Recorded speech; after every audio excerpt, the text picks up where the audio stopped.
నమస్తే, welcome to YOYO TV. Telangana రాష్ట్రంలో రాజకీయ పరిణామాల్ని మనం ఒకసారి గమనిస్తే ఈ మధ్య జరిగినటువంటి ఎమ్మెల్సీ ఎన్నికల్లో దాదాపుగా రెండు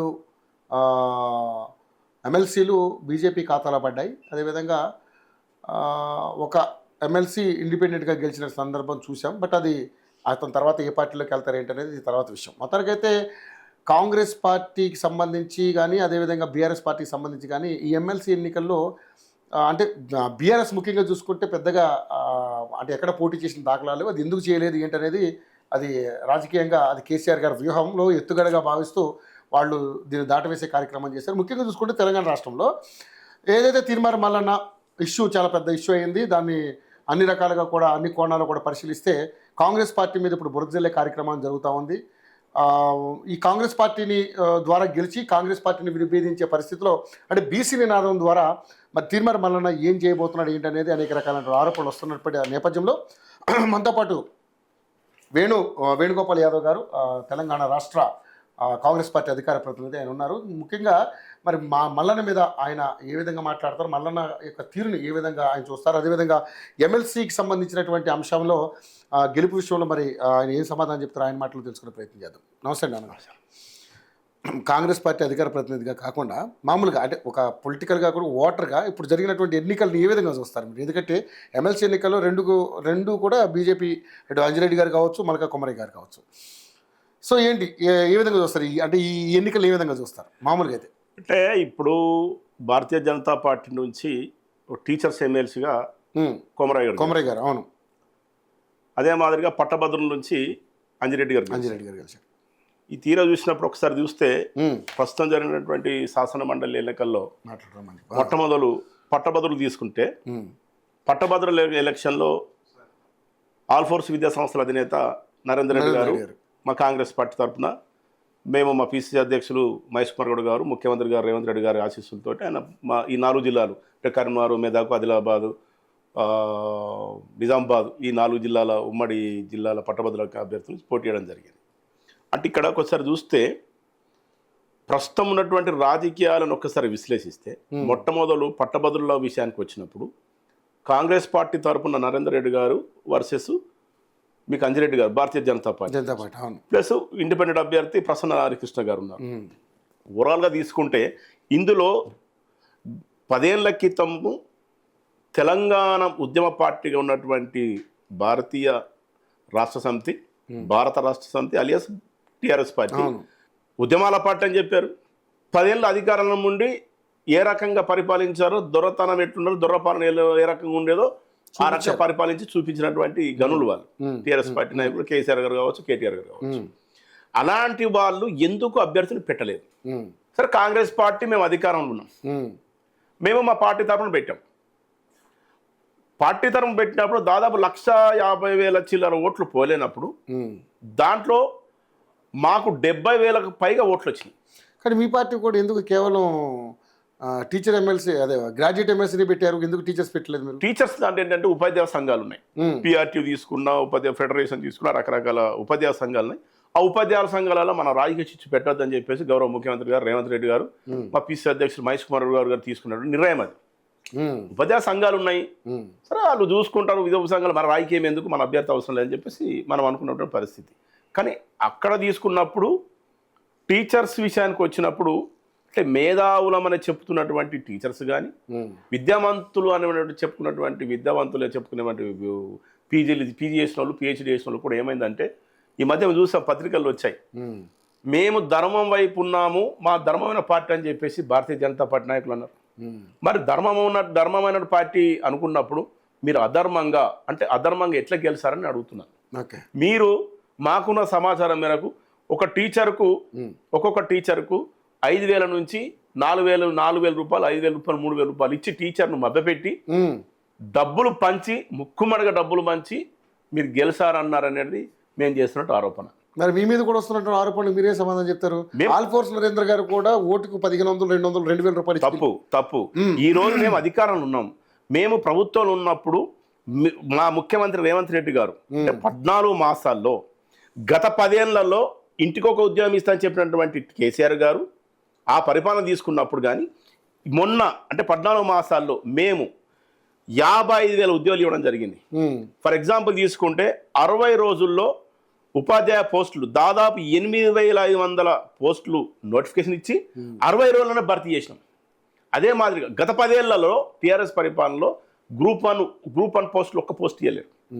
గ్రూప్ 2 తీసుకున్నా, గ్రూప్ 4 తీసుకుంటే పేపర్లు లీకేజ్ చేసినారు. ఎక్కడెక్కడ జిరాక్స్ సెంటర్లు దొరికినాయి ప్రశ్న పత్రాలు. అలాంటి దౌర్భాగ్యమైనటువంటి పరిపాలనలో దాన్ని అంతమొందిన తర్వాత మా ముఖ్యమంత్రి రేవంత్ రెడ్డి గారు మేము కాంగ్రెస్ పార్టీ అధికారంలోకి వచ్చిన తర్వాత మేము అంటే గ్రూప్ 1 నిర్వహించినాం, గ్రూప్ 2 తీసుకున్నా, గ్రూప్ 3 తీసుకున్నా, గ్రూప్ 4 తీసుకున్నా, మేము ఉద్యోగ భర్తీ చేసినాం. అదే మాదిరిగా సంవత్సరానికి 2 లక్షల ఉద్యోగాలు ఇస్తామని చెప్పి మనం ఉద్యోగ క్యాలెండర్ కూడా, జాబ్స్ క్యాలెండర్ కూడా పెట్టడం జరిగింది. ఈ రోజు దాన్ని పూర్తి స్థాయిలో నిరుద్యోగులు డిగ్రీలు కానీ, పీజీలు కానీ, పిహెచ్డీ చేసినట్టు నిరుద్యోగులు, తెలంగాణ యువకులు నిరుద్యోగులు దాన్ని విశ్వసించారు. ఎందుకంటే మేము చెప్పినాం, మా ముఖ్యమంత్రి గారు చెప్పారు, చెప్పింది చేశారు కాబట్టి దాన్ని బేస్ చేసుకొని మేము పోయినాం తప్ప మేము ఎక్కడ చేసిన ఒకటి చెప్తున్నా దానికోసం. ఈ రోజు నరేందర్ రెడ్డి గారికి 72,000 చిల్లర ఓట్లు వచ్చినాయంటే ఏం తమాషా కాదు, అది అర్థమైందా?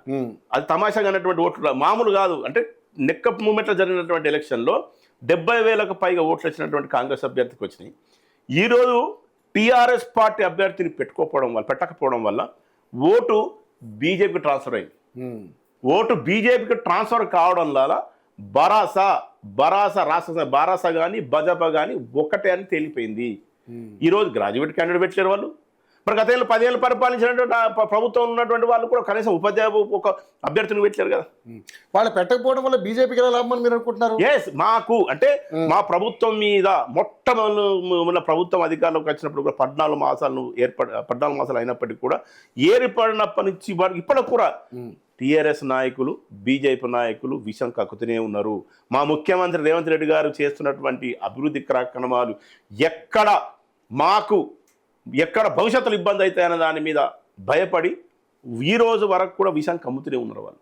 బారాస చెప్తున్నా కదా, మీరు అధికార పార్టీలో ఉన్నారు కాబట్టి, అధికార పార్టీ ఉంది కాబట్టి, ఇక్కడ అధికారంలో మీరు ఉన్నారు కాబట్టి, ఒకవేళ ఉంటే నిజంగా ఆ మద్దతు ఏదో, ఆ స్టూడెంట్స్ మద్దతు ఏదో, లేకపోతే ఆ గ్రాడ్యుయేట్స్ మద్దతు ఏదో, ఆ టీచర్స్ మద్దతు ఏదో మీకే ఉండాలి తప్పితే బీజేపీకి ఎందుకు వెళ్ళింది అంటున్నాను. అదే నేను చెప్తున్నా కదా, బీజేపీ అనేది ఇప్పుడు కేటీఆర్ గారిని తీసుకుందాం.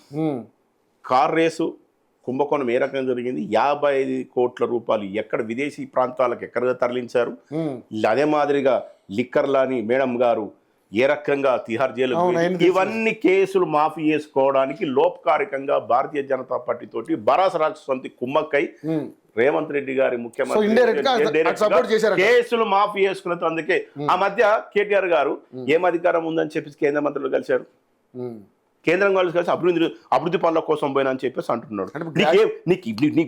నువ్వు ప్రతిపక్షంలో ఉన్నటువంటి ఒక శాసనసభ్యుడివి, ప్రతిపక్ష నాయకుడు కూడా కాదు. మీరు పోయి ఈరోజు కేంద్ర మంత్రం కలిసి మేము అభివృద్ధి పనుల కోసం పోయినా అని అంటున్నాం. నీకెట్లు ఇస్తారు అభివృద్ధి పనులు? ఇస్తే రాష్ట్ర ప్రభుత్వానికి ఇస్తారు కదా. ఈ రాష్ట్రంలో అధికారం ఉన్నది ఎవరు? కాంగ్రెస్ ప్రభుత్వం, ముఖ్యమంత్రి రేవంత్ రెడ్డి గారి ప్రభుత్వం ఉంది. ఇస్తే ముఖ్యమంత్రి గారికి ఇస్తారు కదా. నీకెందుకు ఇస్తారు అని అంటే ఏదో బయట ప్రపంచానికి చూపించుకోవడానికి, ఏదో మేము పోయినాం చేసినాం అని చెప్పి చెప్పుకుంటానికి తప్ప లోపకారికంగా అదే రోజు పోయిన తర్వాత మేము అభ్యర్థులను పెట్టాం, మేము మిమ్మల్ని గెలిపిస్తాం, మాకు ఏం వద్దు, మా కేసులు మాఫీ అని చెప్పేసి కాళ్ళ బేరం పోయినటువంటి నాయకులు కేటీఆర్ గారు అనేది స్పష్టంగా కనబడ్డది. అదే మాదిరిగా మీరు చూడండి, ఇంత జరగాను కూడా పట్టభద్రుల క్యాండిడేటు అంటే హోరవరు జనం కూడా సెకండ్ కేటగిరీలో ప్రియారిటీలో అంజిరెడ్డి గారు గెలిచారు. సెకండ్ ప్రియారిటీ తీసుకున్నప్పుడు ఫస్ట్ ప్రియారిటీ ఏమో భాజపాకి ఇచ్చి సెకండ్ ప్రియారిటీ కూడా ఎక్కడ కూడా ఇబ్బంది కాకుండా కాంగ్రెస్ అభ్యర్థి గెలవద్దు, రేవంత్ రెడ్డి గారు ముఖ్యమంత్రి ఉన్నటువంటి పరిస్థితులలో ఆ నాయకత్వాన్ని కానీ ఆ నాయకత్వాన్ని పూర్తి స్థాయిలో చేయడానికి ఈరోజు వాళ్ళ కుమ్మక్కైపోయి ఓట్లు బీఆర్ఎస్ ఓట్లు క్లియర్గా భాజపాకి వేసినది స్పష్టం. అంటే బీఆర్ఎస్ అది ఏర్పడిపోతుంది. ఇప్పుడు చెప్తారు కదా, వాళ్ళిద్దరు ఒక్కటైపోయి ఎందుకు క్యాండిడేట్ పెట్టారు? సరే టీచరు అభ్యర్థి పక్క పెట్టండి. నేనేమంటానంటే బీఆర్ఎస్ వాళ్ళు ఏమన్నా చెప్పారా ఎవరికి మీరు కాంగ్రెస్ కేక్ అండి? మేము అడిగాం కదా, మేము జనరల్ గా టీఆర్ఎస్ నాయకులను అడిగాం, మాకు తెలిసిన పరిచయం ఉన్న వాళ్ళని మా ప్రాంతంలో. నేను కొరుట్లకి నియోజకవర్గం కోఆర్డినేటర్, నేను వెళ్ళాను. ఏందా మరి మీరు ఎవరికి వేస్తుండ్రా మీ నాయకుడు ఏంటంటే, అన్నా మాకు ఇక మాకుండే సమాచారం మాకుంది, ఇక మేము వేసిన వాళ్ళకి వేసేస్తాం, ఏదో పువ్వుకో వాళ్ళకో ఇల్లోకి వేసేసుకుంటూ పోతాం, ఆ లెక్కలో పోతాం అన్నట్టు మాట్లాడింది. అంటే దానికి అర్థమైంది. అదే మాదిరిగా హరీష్ రావు గారు ఉన్నారు, గ్రాడ్యుయేట్ కదా, గ్రాడ్యుయేషన్ చేసింది కదా. కేటీఆర్ గారు ఉన్నారు, మేడం కవిత గారు ఉన్నారు. ఎవరు కోట్లు వేశారు చెప్పండి? మనం అడుగుతున్నాం, కాంగ్రెస్ పార్టీ తరఫున క్లియర్గా అడుగుతున్నాం, మీరు ఎవరు కోట్లు వేశారు? ఓకే. అదే మాదిరిగా ప్రసన్న హరికృష్ణ గారు ఉన్నారు. ప్రసన్న హరికృష్ణ గారు కూడా ఇండిపెండెంట్గా ఉన్నటువంటి సందర్భంలో ఇండిపెండెంట్గా పోటీ చేసినప్పటికీ బహుజన సమాజ్ పార్టీ నుంచి పోటీ చేసాడు.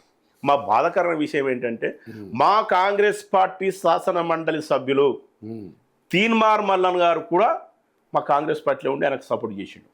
సరే, అంటే మాకు ఎంత బాధాకరమే కాదట్లేదు. ఎందుకు? ఇప్పుడు ప్రసన్న హరికృష్ణ గారు సరే ఆయన టీచర్స్ గానో ఇక్కడ విద్యార్థులతో సంబంధాలతో ఆ రకంగా తీసుకొచ్చుకోవచ్చు, కానీ శాసన మండలి సభ్యుడిగా మా కాంగ్రెస్ పార్టీ ఉన్నోళ్ళు కూడా ఆయనకు మద్దతు జరపడం వల్ల ఈరోజు మాకు నరేందర్ రెడ్డి గారికి ఇబ్బంది. కాంగ్రెస్ పార్టీలో అంత ఐకమత్య బలం ఉంది మీకు?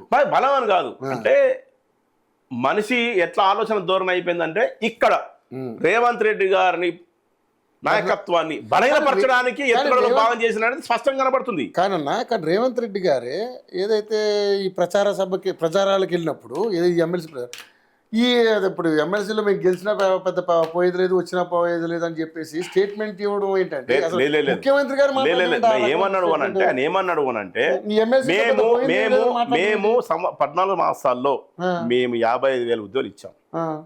మేము ఉద్యోగాలు ఇచ్చినప్పుడు ఉద్యోగ భద్రత ఏర్పడడంలో మేము పూర్తిగా సఫలమైనం. మేము చేసింది మీకు నచ్చకపోతే మేము ఇచ్చినాం కాబట్టి మేము అడుగుతున్నాం కాబట్టి మీరు వేయవలసినటువంటి ధర్మం ఉంది. ఒకవేళ మీ అంతరాత్మకు నేను చెయ్యలేను, మీరు మేధావులు కదా, మీరు ఆలోచన పరులు కదా, చేసినామా లేదని మీకు తెలుస్తుంది కదా, చేయకపోతే మీ అంతరాత్మకి ఒప్పుకోకపోతే నాకు ఓటు వేయకుండా పర్వాలేదు అన్నాడు. అది అంటే అలాంటి మాటలు మాట్లాడడం వల్ల అక్కడ నేను చేసినా నేను అంటున్నా మీకు స్పష్టంగా కనబడుతుంది. సరే, కొంతమంది విజ్ఞులు ఉండొచ్చు, అర్థం చేసుకునేవాళ్ళు. విజ్ఞులే కదా, ఇప్పుడు మేధావులను ఎవరు అంటామండి? అయితే దాన్ని కూడా ఏం మాట్లాడారు ముందు ఓటమిని ఆల్రెడీ ముఖ్యమంత్రి గారు ఆయన ఆలోచించింది, ఆయన చెప్పింది అదే, మేము చేశాము, మీకు చెయ్యాలనిపిస్తే నాకు రోటే, నేను చేశానని చెప్తున్నా. మేధావులను ఎవరు అంటారు? నీకు వ్యవస్థ మీద, వ్యక్తుల పట్ల, ప్రజాపాలన పట్ల ఆలోచన ఉన్నటువంటి వ్యక్తి, ప్రతి ఒక్క వ్యక్తి మేధావే.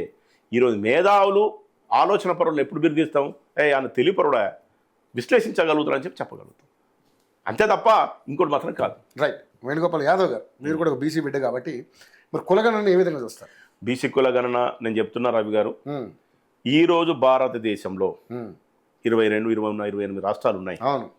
ఏ రాష్ట్రంలో కూడా ఇంత స్పష్టంగా బీసీ కులగణన చేయలేదు అని అంటే దేశంలో ఏ రాష్ట్రం లేదు, ఒక తెలంగాణ రాష్ట్రంలో రేవంత్ రెడ్డి గారు నాయకత్వం స్పష్టంగా చేశారు. అది వాస్తవం. ఎందుకు అని అంటే మళ్ళీ రీసర్వే ఎందుకు మళ్ళీ అంటే ఇప్పుడు బీసీ సంఘాలు ఏమన్నాయి, మాకు కొంత అనుమానం ఉంది అన్నాడు. ఎస్, మీకు అనుమానం ఉందా, మళ్ళీ చేస్తాం. కాదండి, 20 లక్షల మంది మిస్ లేదు. ఇప్పుడు వాళ్ళు ఏం చేస్తారంటే ఒకటిను దాంట్లో ఏమైందనంటే పట్టణ ప్రాంతానికి వచ్చినప్పుడు ప్రతి ఆఫీసర్ కూడా ప్రతి ఇంటికి పోయిండు. కొన్ని సందర్భాలలో పట్టణ ప్రాంతాలలో ఎక్కడ కొంతమంది లేకపోవడం వల్ల జరిగినటువంటి పరిస్థితి. ఈ రకంగా ఉన్నటువంటి పరిస్థితులలో ముఖ్యమంత్రి గారికి బీసీ సంఘాలు చెప్పినప్పుడు లేదు, ఓకేనా, అట్లా కాదు, మనకు కావాల్సింది మనకు పూర్తి స్థాయిలో అనుకున్నప్పుడు అనుమానం ఎందుకు అని చెప్పేసి అనుమానాన్ని కూడా పూర్తిగా విశ్లేషించింది. ఈరోజు దేశంలో గతంలో పోయినసారి శీతాకాల పార్లమెంట్ సమావేశాల్లో కాంగ్రెస్ పార్టీ అగ్రనాయకులు రాహుల్ గాంధీ గారు ఒక ప్రశ్న జరిగింది, పార్లమెంట్ ఒక చర్చ జరిగింది, మీకు తెలియాలి, మీరు తీసుకోండి. ఈరోజు భారతదేశంలో 90% ఉన్నటువంటి ఎస్సీ, ఎస్టీ, బీసీ, ఓబీసీ వర్గాలు ఏవైతున్నాయో ఈ ఓబీసీ వర్గాలకు కేంద్రం నుంచి వచ్చేటువంటి సంక్షేమ పథకాలు అందకపోవడం వల్ల ఆర్థికంగా వెనుకబాటు పడుతున్నారు, రాజకీయంగా, ఉన్నత విద్యలో కానీ రిజర్వేషన్ పరంగా అన్యాయం జరుగుతుంది. కేవలము 10%లో 7-8% ఉన్నటువంటి అగ్రవర్ణాల ఐఏఎస్లు, పరిపాలించే అధికారులు, సూచనలించే అధికారం ఉండడం వల్ల జరుగుతున్న అన్యాయము. కాబట్టి అన్యాయం జరగద్దు, ఈ జరగకుండా ఉండాలంటే బీసీ కులన జరగాల, కులగణన జరగాలని చెప్పేసి ఒక రాహుల్ గాంధీ గారు నిర్ణయం తీసుకోవడం వల్ల దాన్ని శిరస వహించి అగ్రనాయకుడు రాహుల్ గాంధీ గారు ఈరోజు బడుగు బలిన వర్గాలకు దేవుడైతే తెలంగాణలో బీసీ కులగణన 56% బీసీల రిజర్వేషన్ స్పష్టంగా 56% ఉన్నారు అనేది స్పష్టంగా తెలిసిన తర్వాత ఒక రెడ్డి సామాజిక వర్గానికి చెందినప్పటికీ కూడా రేవంత్ రెడ్డి గారు మా అగ్రనాయకుడు రాహుల్ గాంధీ ఇచ్చినటువంటి పిలుపు మేరకు ఆయన బీసీలకు దేవుడుగా ధైర్యంగా ఉన్నాడు. కానీ మరి ఇదే బీసీ సర్వే కనుక కరెక్ట్గా జరుగుంటే అందులో తప్పులు తడిగ్గా ఉంది, దాంట్లో చాలా బొక్కలు ఉన్నాయని చెప్పేసి ఈరోజు తీన్మార్ మల్లన్న ఎమ్మెల్సీగా ఉన్న మీ తీన్మార్ మల్లన్న మీ పార్టీ నుంచి గెలిచిన దాన్ని ఆయన క్యూ న్యూస్ ఛానల్లో తగలబెట్టడం, దాని మీద రకరకాలుగా మాట్లాడడం ఏంటి అసలు? అంటే దాన్ని కూడా మీరు పరిగణలోకి తీసుకోవాలి కదా. తీన్మార్ మల్లన్న విషయానికి వచ్చినప్పుడు రవి గారు, బీసీల హక్కుల కోసం, బీసీల లక్ష్య సాధన కోసం పోరాటం చేయడంలో తప్పులేదు, తప్పులేదు. అదే మాదిరిగా శాసన మండలి సభ్యుడిగా నువ్వు ఉన్నావు. ఏ పార్టీనిది? కాంగ్రెస్ పార్టీ. ఈరోజు భారతదేశంలో ఎస్సీ ఎస్టీ బీసీలకు ప్రస్తుతం ఉన్నటువంటి భారతీయ జనతా పార్టీ అధికారం ఉన్నటువంటి పరిస్థితులు, నరేంద్ర మోడీ, అమిత్ షా ఉన్నటువంటి సిస్టంలో దేశంలో ఒక వేదిక ఉంది. ఎస్సీ ఎస్టీ బీసీలకు రాజకీయంగా వేదిక ఉన్నదంటే ఒక కాంగ్రెస్ పార్టీ. ఆ కాంగ్రెస్ పార్టీలో మళ్ళీ ఉన్నాడు. ఎందుకు కాంగ్రెస్ పార్టీ తీసుకున్న నిర్ణయం, ప్రభుత్వం తీసుకున్న నిర్ణయం కావచ్చు, రాహుల్ గాంధీ గారు ఇచ్చిన ఆలోచన విధానంగా రేవంత్ రెడ్డి గారు చేస్తే మీరు ఆ పత్రాలు చించేయడం అంటే ఒక బీసీగా నేను కూడా బాధపడుతున్నా. మీకేమైనా కోపం ఉంటే ఈరోజు శాసన మండలి మెంబర్గా మీరు అయ్యారు, వరంగల్ పట్టభద్రుల ఎమ్మెల్సీగా మీరు ఉన్నారు. ఆయన కూడా క్వశ్చన్ అడుగుతున్నాడు, ఏమన్నాడు? నిజంగానే బీసీ సర్వే కనుక కులగణం కనుక కరెక్ట్గా జరుగుంటే మళ్ళీ రీసర్వే ఎందుకు పెడతారనేది ఆయన మాట్లాడుతా అన్నాడు కదా. మీరేమో 97% అయింది, ఇంకా 3% అవ్వాలి అని చెప్పి మీరు దాటి ఏమంటున్నా? ఆయన ఒక బీసీ నాయకుడుగా, శాసన మండలి సభ్యుడుగా, కాంగ్రెస్ పార్టీ తరపున ఉన్నటువంటి వ్యక్తి, నువ్వు వెళ్ళి కాంగ్రెస్ పార్టీ నువ్వు వెళ్ళి ముఖ్యమంత్రి గారి దగ్గరికి వెళ్ళి, ముఖ్యమంత్రి గారు ఇది జరగడం తప్పు, ఇట్లా కాదని చెప్పి నీ అనుమానాలు వ్యక్తం చేయొచ్చు. అంతేగాని రాహుల్ గాంధీ గారు ఇచ్చిన, నువ్వు ఏ పార్టీ ఉన్నావు? కాంగ్రెస్ పార్టీ ఉన్నావు. పార్టీ తీసుకున్న నిర్ణయాన్ని కూడా నువ్వు ఆయన కించపరిచే విధంగా నువ్వు పత్రాలు తగలబెడితే అది ఊరుకునే సమస్య కాదు, ఊరుకోరు ఎవరు కూడా. ఎందుకు తెలుసా? ఒకటే ఎగ్జాంపుల్ చెప్తున్నా. బీసీ సంఘం జాతీయ అధ్యక్షులు ఆర్ కృష్ణయ్య గారు ఉన్నారు, మీకు తెలవాలి. ఆర్ కృష్ణయ్య గారు కూడా ఏమన్నారు అని అంటే, ఒక విలేకరు అడిగాడు, మరి మళ్ళా నన్ను పార్టీ నుంచి కొంచెం సస్పెండ్ చేశారు కదా, దాన్ని ఏమంటారు అంటే తప్పు అన్నాడు. మేము అన్నాం, ఎస్ బీసీ నాయకులుగా మీరు ఉద్యమాలు చేస్తారు, గౌరవిస్తున్నాం, మేము బీసీ నాయకులు. మీరు గతంలో వైకాపాకు రాజ్యసభ్యుడిగా మీరు వైకాపా పార్టీలో రాజ్యసభ సభ్యుడిగా ఉన్నారు. మీరు జగన్మోహన్ రెడ్డి గారు ఇచ్చినటువంటి నిర్ణయాలకు అనుగుణంగా పనిచేస్తారా? రాజ్యసభ సభ్యుడిగా ఉండి జగన్మోహన్ రెడ్డి గారు ఈ నిర్ణయాలకు అనుగుణంగా ఉంటారా? జగన్మోహన్ నిర్ణయాలకు వ్యతిరేకిస్తారా? వ్యతిరేకిస్తాను ఏం చేస్తారా? అప్పుడు ఏర్పడతాయి కదా. నువ్వు ఒక పార్టీ ఉన్నప్పుడు పార్టీ నిర్ణయాలకు అనుకుని నువ్వు ఉన్నావు, మరి మళ్ళీ ఎందుకు ఉంటలేడు? ఎట్లా దించేస్తావు? అసలు అదే మాదిరిగా మల్లన్న ఈ ఇష్యూ తీసుకురావడానికి ముఖ్య కారణం ఏమైనా ఉందా? అంటే ఆయన ఏదో పదవాసించాడు, మీరు ఏదో ఇవ్వలేదని చెప్పేసి. ఎందుకు పదవాసించలేదు అంటే? పదవాసించడం తప్పులేదు. నీకు శాసన మండలి ఎమ్మెల్సీ ఎవరు ఇచ్చారు? నువ్వు కాంగ్రెస్ పార్టీకి నువ్వు త్యాగం చేసినా, నా శక్తి వంచం లేక పనిచేసిన అన్నావు. నీ శక్తి ఉంది. ప్రభుత్వం కేసీఆర్ కి వ్యతిరేకంగా నీ ఛానల్ ద్వారా కావచ్చు, తెలంగాణ రాష్ట్రంలో చేశాడు సాధనం. పార్టీని ఆయన వంత ఆయన పాత్ర ఉంది. కాకపోతే ఆయన మాటలు ఎలా ఉన్నాయంటే, నేను ఏమంటున్నా, నేనే గెలిపించాను. అది తప్పు. ఒకవేళ నువ్వే గెలిపించిండుంటే నువ్వు అంతకన్నా ముందు పోటీ చేసి నన్ను ఎందుకు ఓడిపోయావు? నేను ఒకటి చెప్తా, మీ దయాదక్షిణతో ఆయన గెలవలేదు అంటున్నాడు. తప్పది. అహంకారం పనికిరాదు అంటున్నా. బీసీలు ఎవరైనా సరే, నువ్వు రాజ్యాధికారం కోసం పోరాటం చేయడంలో తప్పులేదు అంటున్నా, లక్ష్య సాధన కోసం పోరాటంలో తప్పులేదు. కానీ ఒక ప్లాట్ఫామ్ మీద ఉన్నప్పుడు నేను చెప్తాను. ఇప్పుడు కూడా రవి గారు ఒకటి నేను తీన్మార్ మల్లన్న గారిని నేను డిమాండ్ చేస్తున్నా, అడుగుతున్నా. తీన్మార్ మల్లన్న ఈ రోజు టీఆర్ఎస్ పార్టీ అధ్యక్షులు ఎవరు? కేసీఆర్ గారు కదా. వర్కింగ్ ప్రెసిడెంట్ ఎవరు? కేటీఆర్ కదా. నువ్వు ఎందుకు డిమాండ్ చేస్తారో బీ సంఘాలు మా నాయకులను అడుగుతున్నా నేను. ఎప్పుడు చూసినా కాంగ్రెస్ పార్టీలో అధికారం ఉన్నటువంటి పార్టీ, బీసీల కోసం ఉన్నటువంటి పార్టీ, ఒక బీసీ నాయకుడిని నువ్వు దేశంలో తీసుకుంటే జాతీయ అధ్యక్షుడు మల్లికార్జున ఖార్గే ఒక దళితుడు. ఈరోజు తెలంగాణ రాష్ట్ర అధ్యక్షుడు తీసుకుంటే ఒక మహేష్ కుమార్ గౌడ్ బీసీ కాదా? బీసీల కోసం కానీ ఎస్ఎస్సీ బీసీల కోసం మేము చెప్తున్నాం, మేము ఇస్తున్నామని చెప్తున్నాం, ఇచ్చిన పార్టీ కాంగ్రెస్ పార్టీ. నువ్వు ఒక బీసీ నాయకుడుగా, ప్రశ్నించేవాడు నాయకుడుగా అయినప్పుడు టీఆర్ఎస్ పార్టీని ఎందుకు అడుగుతలేమంటాడు? అదే మాదిరిగా బీజేపీ నాయకులు ఉన్నారు. బీజేపీ నాయకులను లోపకారికంగా నువ్వేం చేస్తున్నావు తెలని విషయం అయితే అందరికి ఉంది కదా. మళ్ళా లోపకారికంగా బీజేపీలతో కుమ్మక్కయి రాజకీయాలు చేస్తున్నాడు అనేది ఒక అనుమానం వచ్చింది. సరే, అది తేటతలమైనప్పుడు తెలిసిపోతుంది తెలంగాణ ప్రజలకు. మరి ఆ బీజేపీ నాయకులు ఎందుకు డిమాండ్ చేస్తలేవు? బండి సంజయ్ గారిని రాష్ట్ర అధ్యక్షుడు ఉన్నప్పుడు అట్టంగా తీసేసిండు కిషన్ రెడ్డి గారు. ఇప్పటికి కూడా రాష్ట్ర అధ్యక్షుడు ఉన్నారు. ఎందుకు బీసీకి వెళ్ళరు, ఎందుకు అయినా అని చెప్పి ఎందుకు కొట్లాడతలేవు బీజేపీ తోటి? అదే మాదిరిగా టీఆర్ఎస్ పార్టీ ఉంది. టీఆర్ఎస్ పార్టీ మీరు చూడండి రవి గారు, ఈరోజు 34% రిజర్వేషన్ ఉంటే బీసీలకు కేసీఆర్ గారు ఏం చేసింది తెలుసా? 12% తీసిండు వాళ్ళకి. 12% రిజర్వేషన్ చేసి 24% చేసిండు. ఈ గనుడు ఎవరు? టీఆర్ఎస్ పార్టీ అధినేత కేసీఆర్ కాదా? ఈరోజు ఈడబ్ల్యూసీ తీసుకొచ్చారు. ఈడబ్ల్యూసీ తీసుకొచ్చింది ఎవరు? జాతీయ పార్టీ కాదా? జాతీయ పార్టీ అయినటువంటి నరేంద్ర మోడీ గారి పాలన కాదా? మరి ఈ వీటిని ఎందుకు వ్యతిరేకిస్తలేవు? ఎప్పుడు చూసినా కానీ కూడా బీసీల కోసం అవకాశం ఇచ్చినటువంటి కాంగ్రెస్ పార్టీని మళ్ళీ ఎందుకు విమర్శిస్తున్నాడు? ఏం అవసరము? ఆయన విమర్శించే దాంట్లో అర్థం మీరు ఈ విధంగా అనుకుంటున్నారు, కానీ ఆయన వేరే రకంగా ఉంది. ఏమంటున్నా, బీసీలని ఎదగనివ్వదు కాంగ్రెస్ పార్టీ అని మాట్లాడుతూ ఉన్నాడు. మల్లన్నను కూడా ఎదగనివ్వడు అని మాట్లాడుతూ ఉన్నాడు. మల్లన్న ఎదగకపోతే శాసన మండలి మెంబర్ ఎట్లయితాడు? 4 జిల్లాలు ఉన్నటువంటి 3 జిల్లాలు ఉన్నటువంటి ఎక్కడ తొక్కలే లేదు, తప్పు. నీకు ఏం చేస్తారంటే పార్టీ నియమ నిబంధనల ప్రకారం నువ్వు ఒక వర్గాన్ని లైన్ క్రాస్ కాకూడదు. లైన్ నేను ఒక సిస్టమ్ ఉన్నా, ఒక ప్లాట్ఫామ్ ఉన్నప్పుడు ఒక కుటుంబం లాంటి పార్టీ, ఒక తల్లి లాంటి పార్టీ, తల్లిదండ్రుల పార్టీ. అది తల్లిదండ్రులు చెప్పినట్టు వింటావా? నీ ఇష్టం నట్టు చేసుకుంటూ పోతుంటే తల్లిదండ్రులు రూపుకుంటారా? ఈ పార్టీని ఒక బీసీగా నీకు అవకాశం ఇచ్చారు. నేను ఇప్పుడు కూడా చెప్తున్నాం, మేము బీసీలం. మీ హక్కు, మన హక్కుల కోసం కానీ లక్ష్య సాధన కోసం కానీ మనకు జరుగుతున్న అన్యాయం జరిగినప్పుడు ముఖ్యమంత్రి దగ్గరికి వెళ్ళి, సార్ ఇది కరెక్ట్ కాదన్నా, మాకు ఈ రకంగా అన్యాయం జరుగుతుంది, ఇవి మా మంత్రి పదవులు ఇవ్వి, కార్పొరేషన్ పదవులు ఇవ్వి, మాకు దయచేసి న్యాయం చేయండి అన్న, మాకు కావాల్సినటువంటి లక్ష్య సాధనలో మాకు కావాల్సిన అవకాశాలు మాకు ఇవ్వండి అని చెప్పేసి మదియాసి గౌడ్ గారు ఉన్నారు, బీసీ నాయకులు. మహేష్ కుమార్ గౌడ్ గారు బీసీ అధ్యక్షులు ఉన్నారు. ఎంతో మంది, ఆది శ్రీనివాస్ గారు,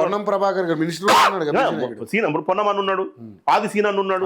ఎంతో ఇప్పుడు ఏది మహబూబ్నగర్ జిల్లా శ్రీహరి బుద్ధిరాజు గారు ఉన్నారు. ఎంతో మంది శాసనసభ్యులు ఉన్నారు. పట్టుకొని పో, కూర్చుని పెట్టుకో, ఇంటర్నల్ గా జరగాలని నేను చెప్తున్నా. ఇప్పుడు ఏదో ఒక పార్టీలకు పోతావు, సరే తెలుగుదేశాలకు పోతున్నాడు అంటున్నారు. తెలుగుదేశం, జనసేన, అదే నేను ఏమంటున్నా, జనసేనలకు పోతున్నాం అంటున్నారు.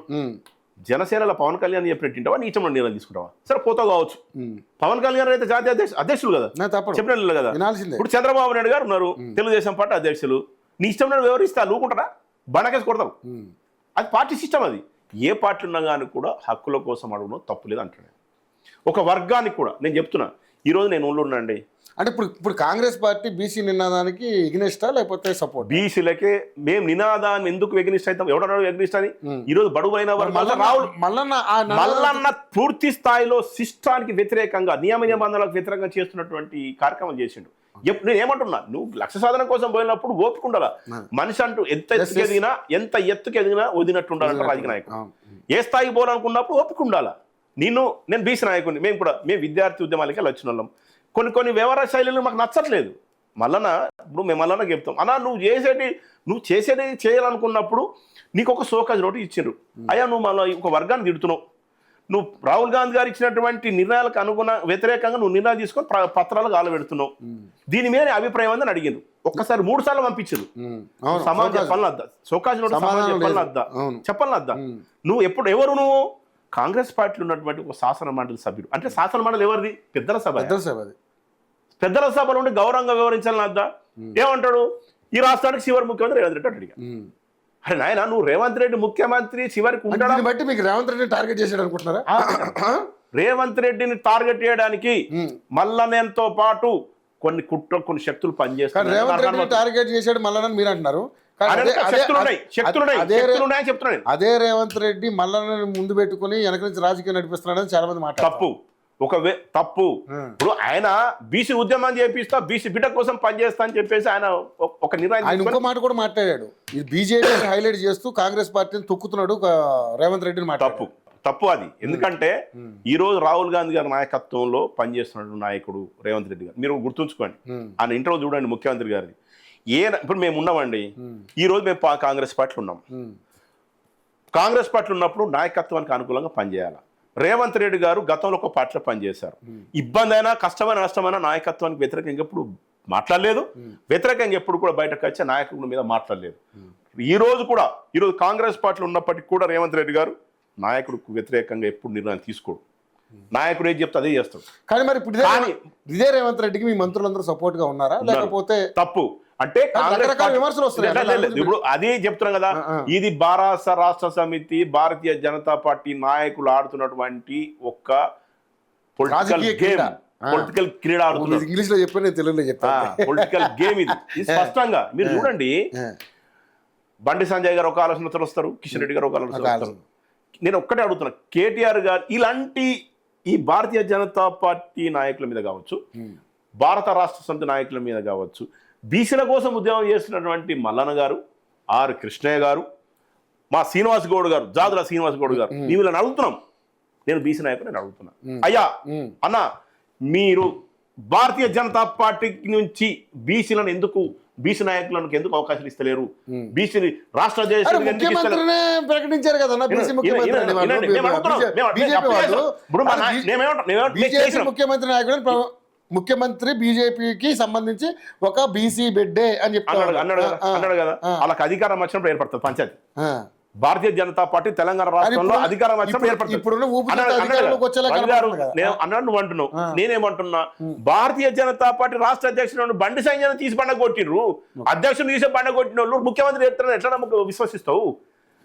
బీసీ నాయకులు నేను అడుగుతున్నా, బీసీ నాయకులు మా వాళ్ళు ఎవరైతే ఉన్నారో, మా కృష్ణయ్య గారు కావచ్చు, మా శ్రీనివాస్ గౌడ్ గారు కావచ్చు, మా మల్లన్న కావచ్చు, నేను దయచేసి అప్పీల్ చేస్తున్నా, భారత పార్టీ నాయకత్వాన్ని ఎందుకు హెచ్చరిస్తలేరు? ఎందుకు నేను అడుగుతాను. ఈ రోజు మేము చేసాం ఏమని? ఈరోజు పిసిసి అధ్యక్షుడు ఎవరు? మహేష్ కుమార్ గౌడ్ గారు, పొన్నం ప్రభాకర్ గౌడ్ గారు ఉన్నారు, మదియాష్ గౌడ్ గారు ఉన్నారు, శ్రీహరి గారు ఉన్నారు, ఆది శ్రీనివాస్ గారు ఉన్నారు.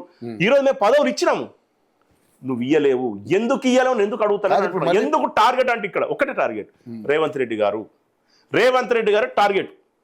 ఈ దీని వెనకాల మళ్ళా వెనకాల కొంతమంది కుట్ర శక్తులు ఉన్నాయనేది మాత్రం మాకు అనుమానం ఉంది. కానీ ఒక్కటి చెప్పండి అన్న, ఫైనల్గా నేను ఒకటి అడుగుతా, ఇది మరి నిజంగా చెప్పాలి మీరు. ఏదైతే ఇప్పుడు మీనాక్షి నటరాజన్ గారు ఈ తెలంగాణ రాష్ట్రానికి రావడానికి ముఖ్య కారణం, రేవంత్ రెడ్డి మీద ఇప్పుడున్నటువంటి మంత్రులందరూ కూడా కంప్లైంట్ చేయడం వల్లనే రేవంత్ రెడ్డి గారిని మార్చే దిశగానే ఆమెను ఇక్కడ పావులు కదపడానికి తీసుకొచ్చారనేది రకరకాలైనటువంటి వార్తలు వినపడుతుంది. ఎందుకంటే అది కూడా రేవంత్ రెడ్డి మీద సుముఖంగా లేరు ఎవరు, రాహుల్ గాంధీ గారు.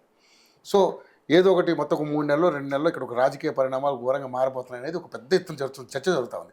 ఫైనల్గా చెప్పండి, ఇది ఇందులో నిజం ఉందా అబద్ధం ఉందా క్లియర్ చెప్పండి. రాహుల్ గాంధీ గారు ఏమన్నా అందరికి ఫోన్ చేసి చెప్పిండా మేము రేవంత్ రెడ్డి మీద కోపంగా ఉన్నా అని? మరి ఎందుకు అపాయింట్మెంట్ ఇవ్వట్లే ఆయనకి? ఎవరన్నారు? ఆయన రాహుల్ గాంధీ గారు అపాయింట్మెంట్ ఇస్తున్నారు కానీ రాహుల్ గాంధీ గారు భారతదేశంలో ఎంతో మంది నాయకులు, సచిన్ పైలట్ గారు తీసుకున్నా, మీకు మనోజ్ తివారీ గారిని తీసుకున్న ఎంతోమంది సీనియర్ నాయకులు ఎంత ఆప్తులుగా ఉంటారో రాహుల్ గాంధీ గారికి, అంత సన్నిహితంలో ఉన్నటువంటి సాహిత్యంలో ఉన్నటువంటి నాయకుడు మళ్ళీ రేవంత్ రెడ్డి గారు రాహుల్ గాంధీ గారికి. గుర్తుంచుకోండి, కాంగ్రెస్ పార్టీలో కొంత ప్రజాస్వామ్యం ఎక్కువ, కొంతగా చాలా వినండి ఇప్పటికి లేదు. వాళ్ళు మీరు అన్నారు ఇందాక మీనాక్షి నటరాజన్ గారిని ఎందుకు వేశారని. కాంగ్రెస్ పార్టీలో రాహుల్ గాంధీ గారు, ఖార్గే గారు ఏ నిర్ణయం తీసుకున్నారో అదే జరుగుతుంది. ఎవరు మాటినారు వాళ్ళు విశ్లేషించగలరు, ఎవరు పోతే బాగుంటుంది. దాస్ మున్షిని మేనేజ్ చేశారు, ఆమెకు కొంత పైకుని చెల్లించి, అందుకనే నాటకాలని బయటపడ్డ తర్వాతనే ఆమెను తీసేసి. తప్పండి, తప్పు. ఈరోజు దేశంలో అన్ని రాష్ట్రాలకు కూడా అన్ని రాష్ట్రాల ఇన్ఛార్జీలు మార్చిండ్రు, అందులో బాగుంది తెలంగాణ కూడా మార్చిండ్రు. మీనాక్షి నటరాజన్ గారు మీనాక్షి నటరాజన్ గారు వస్తే బాగుంటుందని చెప్పేసి మా ముఖ్యమంత్రి గారు కూడా అనుకున్నారు కదా, మా రేవంత్ రెడ్డి గారు కూడా అనుకున్నారు, మా పిసిసి అధ్యక్షుడు మహేష్ కుమార్ గౌడ్ గారు కూడా అనుకున్నారు, మాకు ఒక మంచి నాయకురాలు కావాలని చెప్పి. తప్పేం లేదు కదా. ఇది కాంగ్రెస్ పార్టీ నిర్ణయాలు తీసుకునేది కేంద్ర ప్రభుత్వం, కేంద్ర నాయకత్వం. రాహుల్ గాంధీ గారు, ఖార్గే గారు తీసుకుంటారు తప్ప నువ్వు వీళ్ళు ఉండాలా వాళ్ళు ఉండాలా అంతకన్నా ముందు మీకు తెలవాలా. సచిన్ పైలట్ వస్తుండ్రు, సచిన్ పైలట్ వస్తుందని చెప్పేసి మా వాళ్ళు అనుకున్నారు. కాంగ్రెస్ పార్టీ మా సీనియర్ నాయకులు అయిందా? నాయకత్వం ఆలోచిస్తుంది, ఎవరైతే పోతే బాగుంటుంది, ఎట్లయితే పోతుంది. దేశంలో గతంలో మీరు పక్కన చూస్తే కర్ణాటక ఉంది, అటుపోతే హిమాచల్ ప్రదేశ్ ఉంది. నాకు తెలిసి మీ ఇన్ఛార్జీలు చాలా మంది మారిపోతారు, మాణిక్యం ఠాకూర్ గారు కూడా మారారు. మాట్లాడలేదు. కేంద్ర నాయకత్వం ఏం చేస్తుందంటే, కేంద్ర నాయకత్వం వారి సేవలు ఎక్కడ అవసరం ఉంటే అక్కడ పంపిస్తుంది. పార్టీ నాయకత్వం అది. నాయకత్వానికి వ్యతిరేకంగా నువ్వు ఎట్లా తీసేసినావు అట్లా తీసిన అడిగితే మనల్ని అడిగినాం అనుకో, అందరు తీసుకపోయి తీసేసి పోతుంది కదా, దారులు పట్టినట్టు ఉంటుంది పంచాయతీ. కాబట్టి బీసీలకు ఈరోజు చెప్పాలి రవి గారు, భారతదేశంలో ఒక వేదిక ఉంది అని అంటే ప్రస్తుతం ఉన్న రాజకీయాలు, నరేంద్ర మోడీ, అమిత్ షా చూస్తున్నటువంటి ఈ రాజకీయాలు చూస్తే ఈ దేశంలో ఒక వేదిక ఉంది అని అంటే అదొక కాంగ్రెస్ పార్టీ. నేను మీ ద్వారా మా మల్లన్న కూడా చెప్తున్నా, మా బీ సంఘాలకు చెప్తున్నాం, మీరు చేసే పోరాటంలో ఏవైతే ఉన్నదో కాంగ్రెస్ పార్టీ సంపూర్ణ మద్దతు ఇస్తుంది, మీ ఆలోచన ప్రకారంగా నడుస్తుంది. అంతేగాని ఏకపక్షంగాని ఒక వర్గాన్ని కించపరిచే విధంగా కావచ్చు, పార్టీ నాయకత్వం ఇచ్చినటువంటి గైడ్లైన్స్ని కానీ సిస్టాన్ని వ్యతిరేకించి చేస్తే రకరకాల పరిణామాలు దారిస్తాయి. అది మంచిది కాదు. బీసీ నాయకులు అనేటువంటి మా వాళ్ళకు కావచ్చు, మా మల్లన్నకు కావచ్చు, తెల్ల నాలంటోడికి కావచ్చు, ఇంకెవరైనా కావచ్చు, రాజకీయంగా ఎదగాలనుకున్నప్పుడు ఓపుకుండాలి. Yes, definitely. ఓపిక లేకపోతే రాజకీయం సక్సెస్ కాలేం. ఇప్పుడు రేవంత్ రెడ్డి గారు తీసుకొని ఒకటి చూపండి, ఆయన ఎన్ని రకాలు హింసించారండి. అదే ఇప్పుడు ఆయన కూడా ఏమంటున్నారంటే మీ పార్టీ వాళ్ళు చాలా మంది అన్నప్రాసం రోజు ఆవకారణం తిన్నట్టుగా ఉంటుంది మల్లన్న గారు చేసి యాశాలని అని మాట్లాడుతున్నారు. సరే, ఓకే, రైట్. మల్లన్న ఎందుకు ఇటువంటి నిర్ణయం తీసుకున్నాడు అనేది ఇప్పుడు అంటే కొన్ని విషయాలల్లో నేనేమంటున్నా, హక్కుల సాధన కోసం, లక్ష్య సాధన కోసం బీసీలో జరుగుతున్నా అంటే పోరాటం తప్పులేదు. అవును, ప్రశ్నించడం తప్పులేదు. నువ్వు శాసన మండలి సభ్యుడివి, పెద్దల సభలు ఉన్నాడువి, పోయి కొట్లాడు పార్టీల. రాహుల్ గాంధీ గారి దగ్గర పోయి కొట్లాడు. ఈరోజు జగ్గారెడ్డి గారు ఉన్నారు, జగ్గారెడ్డి గారు వెళ్ళారు, రాహుల్ గాంధీ గారి దగ్గరికి వెళ్ళారు. జరుగుతున్న పరిణామాల మీద మా రాష్ట్రంలో ముఖ్యమంత్రి రేవంత్ రెడ్డి గారు మంచి పరిపాలన చేస్తున్నాడు, మా ప్రజాపాలన చెప్పడానికి పోయిండు. నువ్వు చూసుకో, చెప్పడానికి పోయినా ఏమో నాకు డౌటే. తప్పు. జగ్గారెడ్డి గారు జగ్గారెడ్డి గారికి తెలుసు ఈ రాష్ట్రంలో ఇంకోటి చెప్పాలి. మీరు రవి గారు చెప్తున్నారు, ఇప్పుడు రాసుకోండి, రాసి పెట్టుకోండి. రాసుకుంటా, చెప్పండి. తెలంగాణలో రేవంత్ రెడ్డి లేకపోతే కాంగ్రెస్ పార్టీ అధికారంలోకి వచ్చేది కాదు. అందరూ తెలిసి రేవంత్ రెడ్డి గారు వచ్చిన తర్వాత అధికారం వచ్చింది. కేసీఆర్ కొట్టాలనుకున్నాడు, సమఉజ్జి కావాలి, సమఉజ్జి రేవంత్ రెడ్డి. చెప్పరా ఇక్కడ ఒకటి నాకు తెలిసింది ఏంటంటే, రేవంత్ రెడ్డి గారు ఇంత కష్టపడి వాళ్ళతో అందరితో కొట్లాడి, పెద్ద పార్టీతో కొట్లాడి మొత్తానికైతే అసలు ఇంత పెద్ద అసలు కాంగ్రెస్ పార్టీకి పని కథమైపోయిందన్న టైంలో కూడా దీన్ని తీసి లేపి అధికారంలో తీసుకొస్తే ఇప్పుడున్న మంత్రులందరూ కూడా నిమ్మకు నీరెట్టినట్టుగా అసలు హ్యాపీగా ఉన్నారు తప్పితే మొత్తం కష్టమంతా రేవంత్ రెడ్డి గారు కనపడుతుంది. మంత్రులకి ఈ రోజు ఈ రాజభోగాలన్నీ వచ్చినట్టే మంత్రులందరికీ కూడా అది రేవంత్ రెడ్డి గారిదే ఆ కష్టం అనేది నాకు ఎవరినది చెప్తారు తెలంగాణ రాష్ట్రంలో. కానీ రేవంత్ రెడ్డి తీసుకున్న నిర్ణయాలు ప్రజలకు ఆమోదయోగ్యంగా లేవు అని అంటున్నారు. ఎందుకు ఆమోదం? ఇప్పుడు చాలా బస్ ఫ్రీ ఉంది. ఈ బస్సు ఫ్రీలు ఇవన్నీ కాదన్నా. మీకు ఏమవుతుందంటే బస్సు ఫ్రీ సరే పక్కన పెట్టు, 2500 మాట పక్కన పెట్టు, 2500 లేదు. ఇంకోటి తెలుసా, నాకు 100 కంప్లైంట్లు వస్తున్నాయి. గ్యాస్ సబ్సిడీ తీసేశారు, ఎవరికి రావట్లే గ్యాస్. నిజంగా చెప్తున్నా. అదే ఇంకోటి 200 యూనిట్ ప్రూఫ్ ఇస్తా మరి మీకు 100 ప్రూఫ్లు ఇస్తా. నేను 200 యూనిట్ పవర్ ఫ్రీ అనేది మీకు ప్రూఫ్ ఇస్తా. 500 రూపాయలు గ్యాస్ ఎవరికైతే అందట్లేదో కూడా నేను ప్రూఫ్ ఇస్తాను. ఇప్పుడు అక్కడ ఏమైతుందంటే ఇంకోటి రవి గారు వచ్చిన వాళ్ళకి బంద్ రవి గారు వినండి. అయితే ఇప్పుడు టెక్నికల్ గా ఏందనంటే, మనం ఎండిఓ ఆఫీస్ పోయి ఎండిఓ ఆఫీస్ లో అప్లికేషన్ పెట్టుకొని మనకి ఏదైతే ఇండియన్ గ్యాసా, హెచ్పి గ్యాసా దానికి సంబంధించినటువంటి తీసుకొని పోయి ఇస్తే అది చేస్తారు. పాపం ఏంటంటే ఇక్కడ ఒక 4-5 నెలలు వచ్చిన తర్వాత ఎందుకు ఆగిపోద్ది అంటున్నారు. అది తప్పండి, అది తప్పది. అరే వాళ్ళే ఫోన్లు చేస్తున్నారు. మీకు క్వశ్చన్ తెలుసా, గవర్నమెంట్ ఒక పాంప్లెట్ లాంటి ప్రింట్ చేసి ఒక పత్రం ఇచ్చింది గ్యాస్ విషయంలో. అది అందరి దగ్గర తీసుకొచ్చి చూపిస్తున్నారు మాకు ఆ పత్రాన్ని కూడా. నా దగ్గర నా బ్యాగ్లో కూడా ఉంది ఆ పత్రం. నేను మీకు ఇప్పుడు చూపిస్తాను దాన్ని.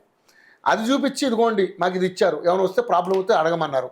ఇది బయటకెళ్తే ఎవరు సమాధానం చెప్పాలి. ఇప్పుడు కొంత ఎక్కడెక్కడ కమ్యూనికేషన్ ఎక్కడ ప్రాబ్లం కావచ్చు, టెక్నికల్ గా ప్రాబ్లం కావచ్చు. కాదు వేణు గారు, ఇప్పుడు మనకి ఏది రైతు భరోసా కాదు, రైతు రుణమాఫీ విషయంలో టెక్నికల్ ప్రాబ్లం ఉందంటే ఒప్పుకుంటా.